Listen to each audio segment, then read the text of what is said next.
Waitress runs after a millionaire who forgot his wallet only to be trapped in a marriage contract. Hello everyone. Before we begin today's story, I have a small favor to ask. Please hit subscribe and turn on the notification bell so you never miss our channel's new videos. It is quick, free, and the best way to support us in bringing you more dramatic stories. Your support means the world to us. Where are you watching from? Drop your city or country in the comments below. Thank you very much. Now, let us return to our main character. It was almost midnight when the little diner on the corner of Maple and 7th was getting ready to close. The neon sign buzzed softly, casting a tired pink glow over the cracked sidewalk. Inside, Emma wiped down the counter with slow, practiced motions. She was exhausted, her feet aching from a double shift. But she still wore the kind of gentle smile that regular customers always noticed. That was when he walked in, tall, commanding, with the kind of presence that made the air change the moment he entered. His suit looked far too expensive for this kind of place. But he carried himself with the calm indifference of a man who belonged anywhere he wanted. To Emma, he was just another late-night customer, though something about his sharp jawline and cold eyes unsettled her. He ordered black coffee and the cheapest sandwich on the menu. Strange, Emma thought, for a man dressed in a watch that probably cost more than her entire month's rent. Still, she did not ask questions. She just served him politely, her kindness automatic, the way it had to be when tips meant survival.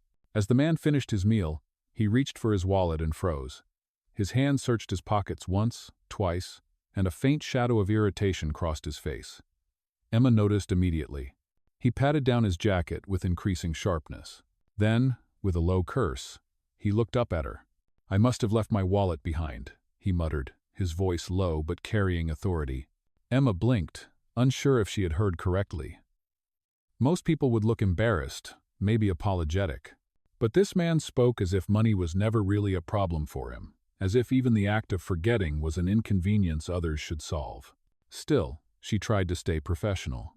"Do not worry, sir. You can come back tomorrow to settle the bill." "Oh?" For the first time, his gaze softened just a fraction. He studied her face, as if surprised that she was not suspicious or defensive. With a slow nod, he stood, buttoned his jacket, and walked out into the night. Emma watched him leave, but something gnawed at her chest. Her boss, the diner owner, was already glaring at her from the back. "If he does not come back, that comes out of your paycheck," the woman snapped. Panic jolted through Emma. She grabbed her coat and dashed out into the street. The city was cold and quiet, streetlights humming above pools of shadow. She spotted the man's tall figure turning the corner, and without thinking, she ran after him. "Sir, wait!" she called, her breath visible in the crisp air. Her sneakers slapped against the pavement, completely mismatched against his polished leather shoes. He stopped, surprised by the sound of her voice chasing him. Turning slowly, he arched an eyebrow as Emma caught up, slightly out of breath. "You forgot your wallet," she said, her tone urgent, though she realized she had nothing to hand him. Her words sounded foolish, but what she meant was clear. She needed him to come back, to pay, to save her from losing money she could not afford. For a moment, silence stretched between them, his expression unreadable, his eyes sharp like glass. Then, an unexpected smirk touched his lips. "You chase strangers down dark streets at night for a few dollars?" he asked, his voice laced with quiet amusement. Emma swallowed hard, her pride prickling. "For me, a few dollars means groceries, rent, bus fare. I cannot just let it go." His gaze lingered on her, long enough to make her shift uncomfortably. But instead of anger, he gave a short laugh, almost bitter, and stepped closer. "You have no idea who you are talking to," he murmured, his voice dropping into something dangerous. Emma's heart thudded in her chest. Something about his tone promised trouble.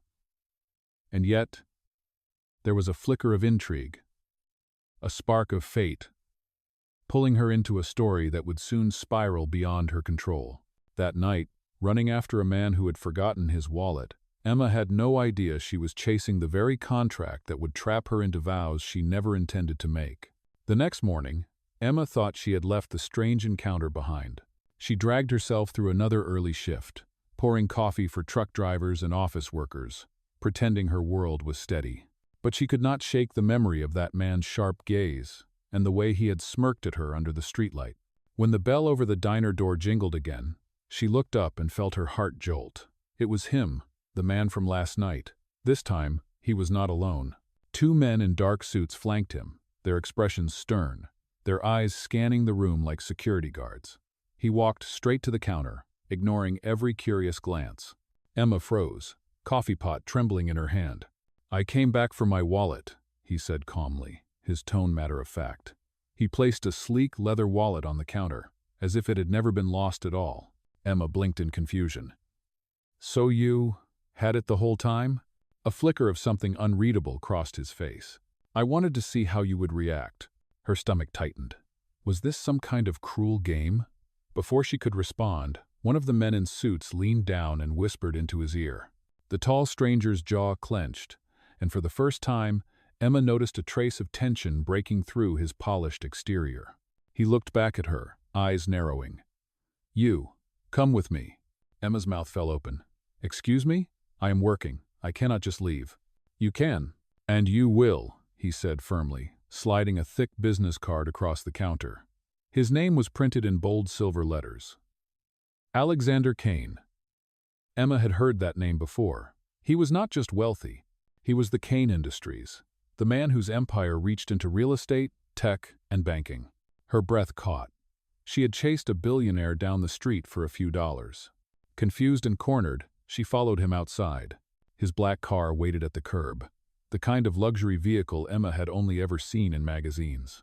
The suited men opened the door, and she reluctantly slid into the leather seat, her heart pounding. Inside, the city blurred past the tinted windows as Alexander spoke without looking at her. "My family is forcing me into a marriage arrangement. They want me tied to someone of their choosing, for appearances, for power, for legacy." His voice dripped with disdain. "I will not give them that satisfaction." Emma's brows furrowed. "What does that have to do with me?" He turned then, his eyes locking onto hers. "Because last night, you showed me something I rarely see. You chased me for a debt that was not even yours. You stood your ground with me. You were honest, not impressed by status. That is exactly what I need." Emma shook her head in disbelief. "You cannot be serious." "I am very serious," Alexander replied, his voice like steel. "I need a wife on paper, someone who does not want my money, someone the press cannot accuse me of manipulating. You will marry me. In return, I will pay off every debt you have, and you will never worry about rent or bus fare again." Emma's chest tightened. The words sounded unreal, like a scene from a movie she did not buy a ticket for. She stammered, "You do not even know me." Alexander leaned closer, his presence overwhelming. "I know enough. You work hard. You do not back down. You do not play games. That is all I need. This is business, nothing more." Her mind spun. The diner, her struggling paycheck, her tiny apartment with overdue bills. Then this man, this stranger, offering her an escape wrapped in impossible strings. Emma whispered, "And if I say no?" Alexander's smirk returned, cool and deliberate. "Then I will simply find someone else. But understand this. Opportunities like this do not knock twice. For you, it is survival. For me, it is strategy. For both of us, it is a contract." Silence hung heavy in the car. Emma could hear only the hum of the engine and her own heartbeat. She wanted to scream that he was arrogant, insane, out of touch with reality. And yet, a part of her knew that everything he said was true. She was drowning, and here was a lifeline, however dangerous. Her hand shook as she stared at the business card still clutched in her fingers. Alexander Kane, billionaire. Stranger, and now, the man demanding vows she never dreamed of making. Emma barely slept that night. She tossed in her small bed, staring at the cracked ceiling, hearing Alexander Kane's voice replaying in her mind. "You will marry me. It is business, nothing more." The words echoed like a threat and a promise at the same time. By morning, she convinced herself it had to be a nightmare. Billionaires did not just walk into diners and demand strangers marry them. But when she stepped outside her apartment, a sleek black car waited at the curb. One of the suited men from yesterday held the door open. Mr. Kane is expecting you." Emma's heart sank. Reality had arrived. Inside the car, Alexander sat with the same calm authority, a folder of papers on his lap. He glanced at her, then tapped the folder. The contract. Everything is outlined here. Read it carefully. Her fingers trembled as she opened the folder. The first page hit her like a punch. Marriage agreement. Legal language stretched across the document in black ink, precise and merciless. Emma read aloud, disbelief dripping from every word. Clause 1. The parties shall maintain the appearance of a legitimate marriage for a minimum of 12 months. Alexander nodded. My family will watch closely. 1 year is all I need to silence them. After that, you are free. She flipped another page. Clause 2. No intimacy. No romantic expectations. This is a contract, not a relationship.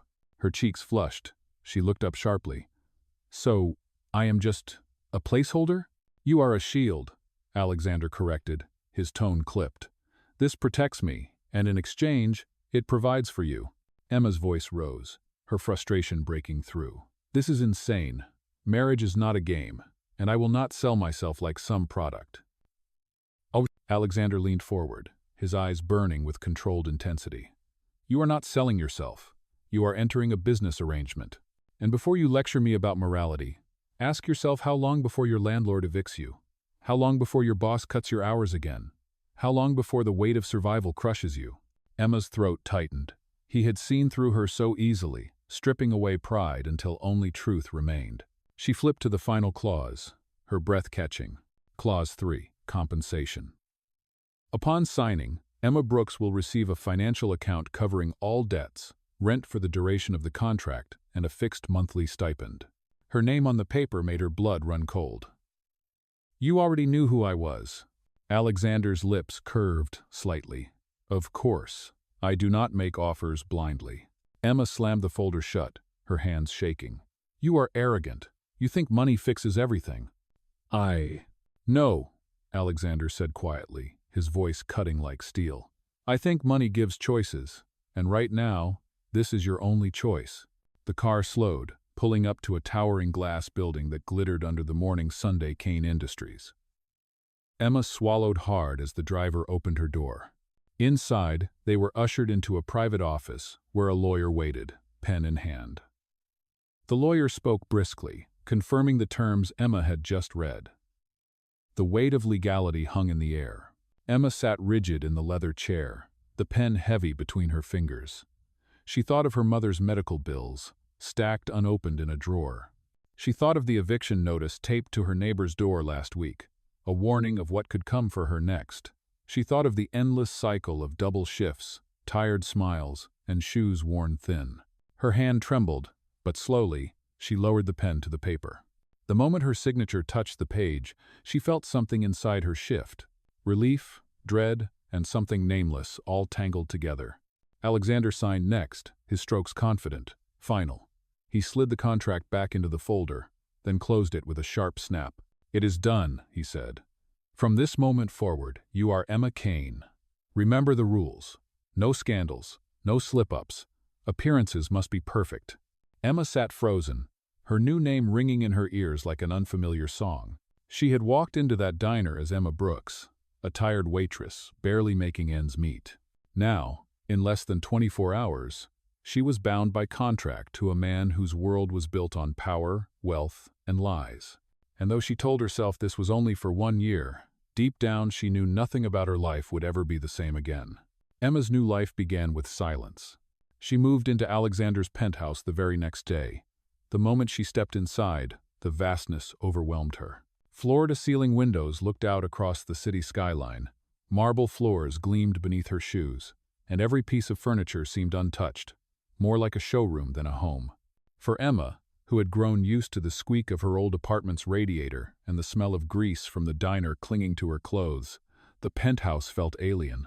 She placed her small duffel bag on the floor, its worn fabric out of place against the polished perfection. Alexander appeared behind her, his voice clipped. You will stay here. The master suite is down the hall. We will keep appearances by living together, but our lives remain separate. Emma nodded stiffly, her chest tight. She did not belong here, and his words reminded her of that fact with every syllable. The first days were an endless series of collisions. At breakfast, Emma poured herself cereal, only to have the housekeeper whisk it away and replace it with a plated meal of eggs and salmon. At night, she curled on the couch in sweatpants, only to feel Alexander's eyes on her as he walked by in tailored suits, his schedule never bending to hers.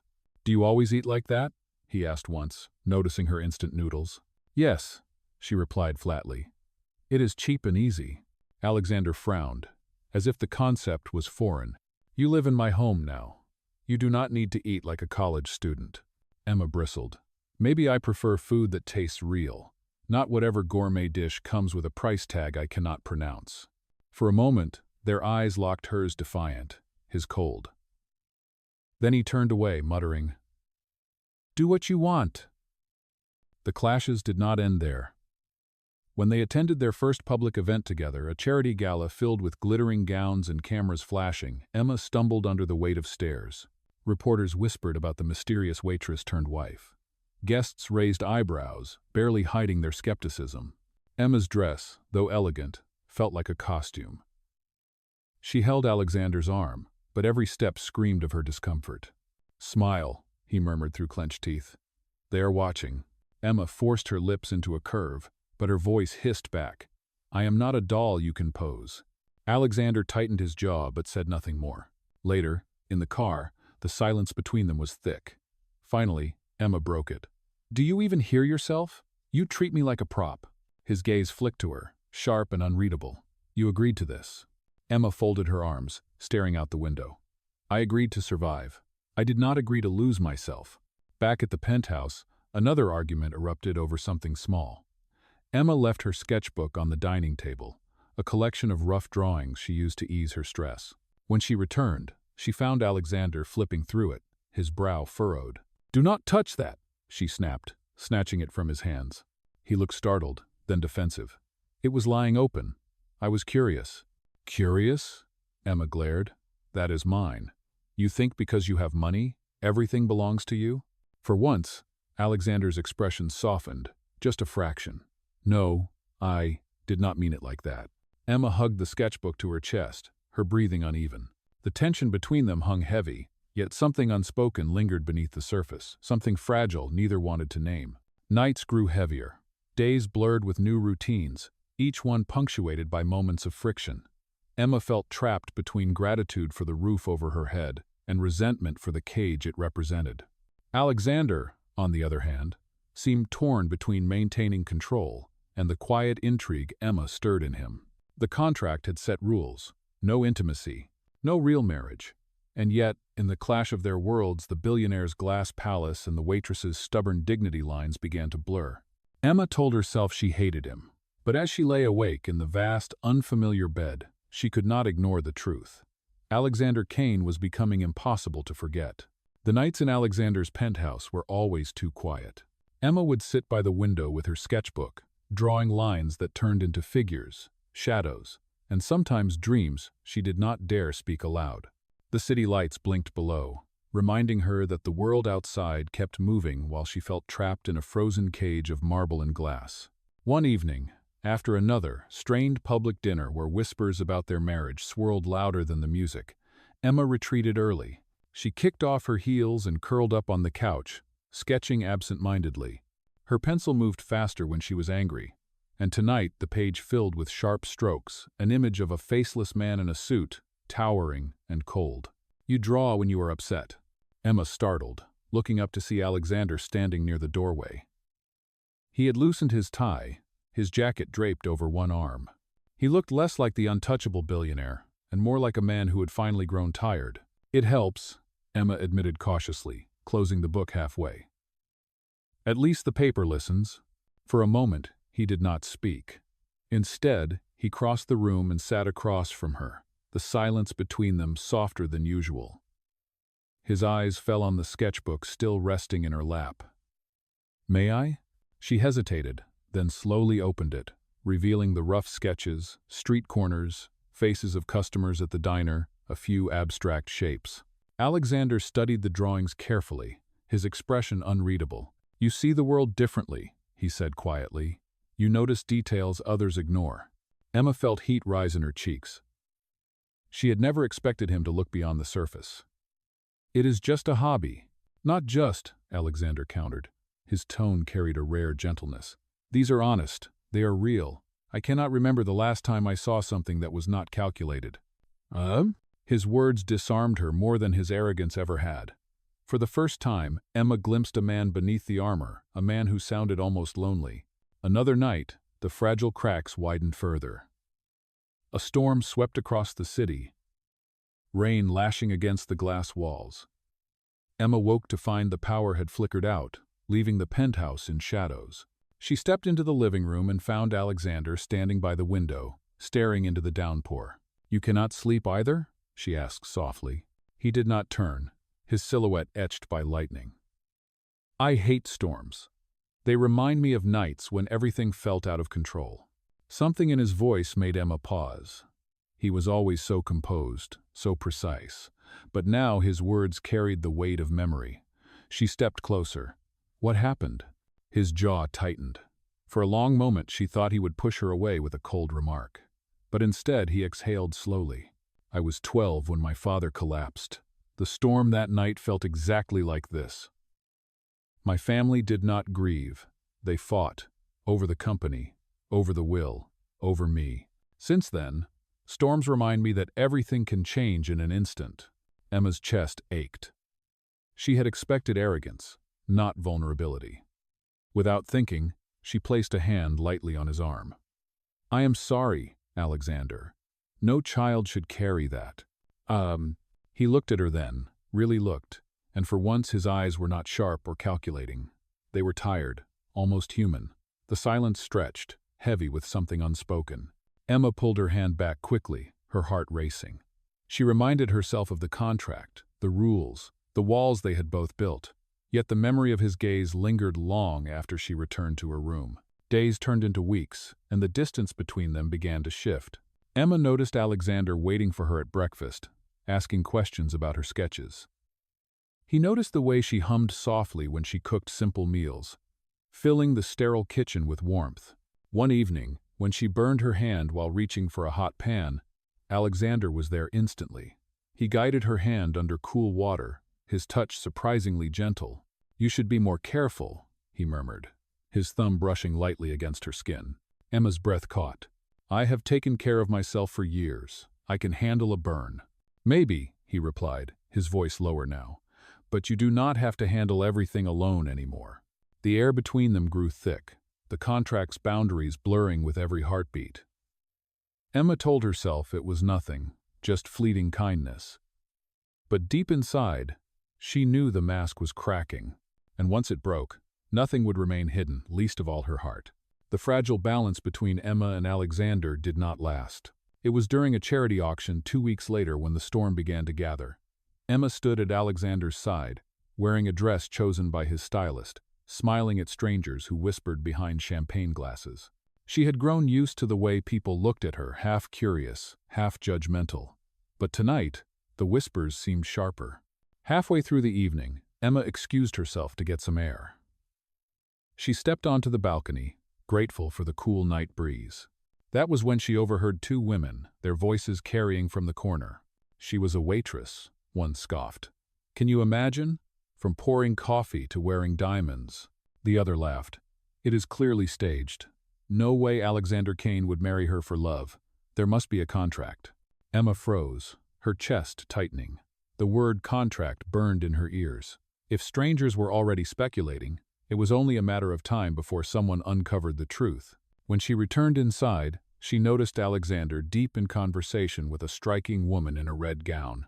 The woman leaned close, her hand brushing his arm with familiarity. Emma's stomach twisted. Alexander looked up as Emma approached, his expression flickering with something unreadable. "Emma, this is Victoria Lang. Our families have known each other for years." Victoria smiled, though her eyes were sharp. "So you are the new Mrs. Kane. I must admit, I did not expect this." Oh. Emma forced a polite smile, though her pulse raced. "Neither did I." The tension hung heavy. Later that night, back at the penthouse, Emma finally confronted him. "Who is she?" Alexander removed his cufflinks, his movements deliberate. An old family acquaintance. Nothing more. Nothing more? Emma's voice cracked. She touched you like she knew everything about you. And those people at the auction, they are already suspicious. They think our marriage is fake. Alexander's gaze hardened. Let them think what they want. Rumors are inevitable. Emma shook her head, frustration boiling over. Do you even care how this feels for me? I am the one they laugh at. I am the one they call a fraud. For a moment, silence stretched. Then Alexander's voice dropped, colder than she had ever heard. Do not forget, Emma, you agreed to this. You signed knowing exactly what it was. This is not about feelings. It is about strategy. His words cut deeper than any whisper. Emma's hands clenched, her pride wounded. I thought maybe you saw me as more than a shield. Alexander's expression flickered regret, perhaps, or pain, but it vanished quickly. Do not mistake kindness for affection. We both know where we stand. That night, Emma lay awake, staring at the ceiling of the master suite. The walls felt closer, the silence heavier. The fragile trust that had begun to form between them cracked under the weight of his denial. The breaking point arrived the next morning. A tabloid headline blared across the news. Waitress wife? Rumors of contract marriage rock Kane empire. Photographs from the gala filled the screen. Emma's awkward smile. Victoria's hand on Alexander's arm. The story spread like wildfire, casting doubt on every word they had said about their union. Emma's phone buzzed relentlessly with messages from coworkers, neighbors, even strangers online. The comments were cruel, questioning her worth, mocking her background. Alexander stormed into the room, phone in hand. Who spoke to them? Someone is feeding the press. Emma's eyes burned with tears. It does not matter who. They know. And now I am the one humiliated in front of the whole city. Alexander's jaw tightened. We will control the narrative. We always do. Emma snapped. Control? You think everything is just strategy and control. But you cannot control me, Alexander. I am not one of your business deals. Her voice echoed through the penthouse, raw and trembling. For the first time, Alexander had no reply. He stared at her, his mask of authority faltering, as if he realized too late that the woman he had bound with a contract was no longer willing to play by his rules. The storm had broken, and nothing between them would ever be the same. The scandal did not fade. For days, tabloids filled their front pages with Emma's face beside headlines questioning her worth. Cameras camped outside the penthouse, reporters shouting insults disguised as questions. Emma tried to block it out, but the whispers clawed at her pride. One morning, she found herself in the kitchen, staring at her sketchbook. Maybe they are right, she muttered, her voice breaking. Maybe I do not belong here. Alexander entered, catching her words. His face darkened. Stop saying that. What? Emma turned on him, her frustration spilling over. Why? It is the truth. To them I will always be the waitress who tricked you. Even you reminded me this was only strategy. Something in his expression cracked. He stepped closer, his voice low but fierce. Do you really think you tricked me? Emma, I chose you. Out of everyone, I chose you. Do you know why? She froze, unable to look away. Because when I forgot my wallet that night, you chased me down. Not because of who I was. Not because of what I owned. You chased me because you cared about doing what was right. No one in my world does that. No one but you.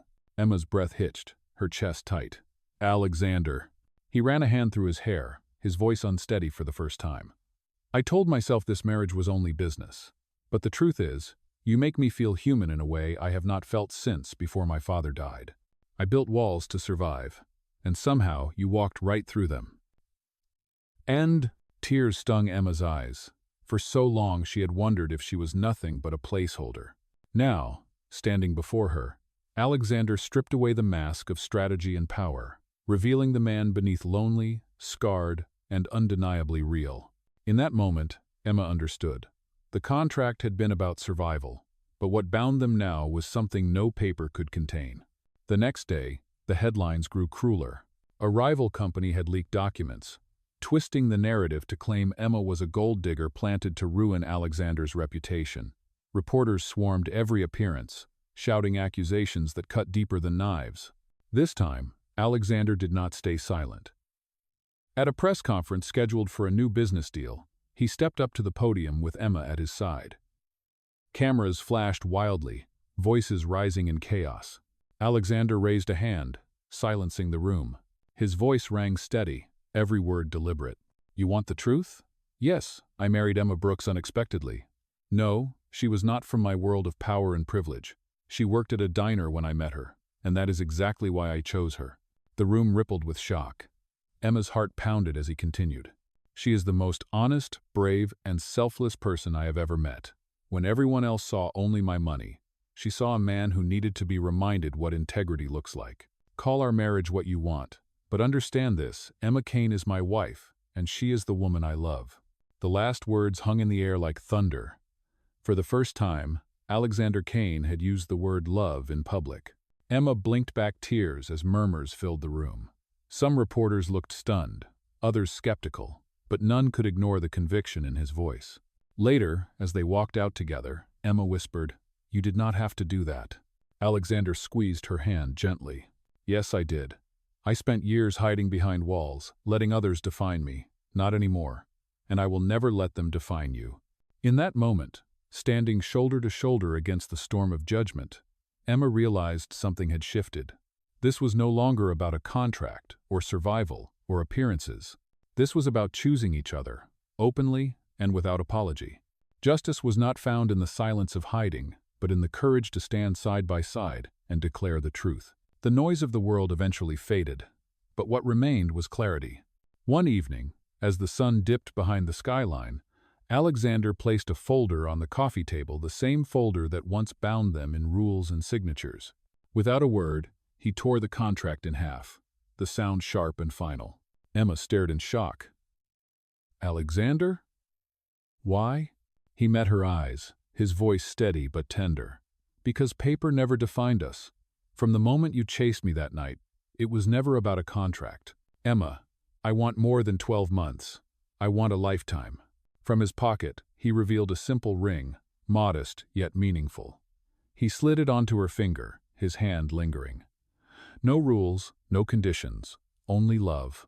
Tears filled Emma's eyes as she whispered, "Yes, forever."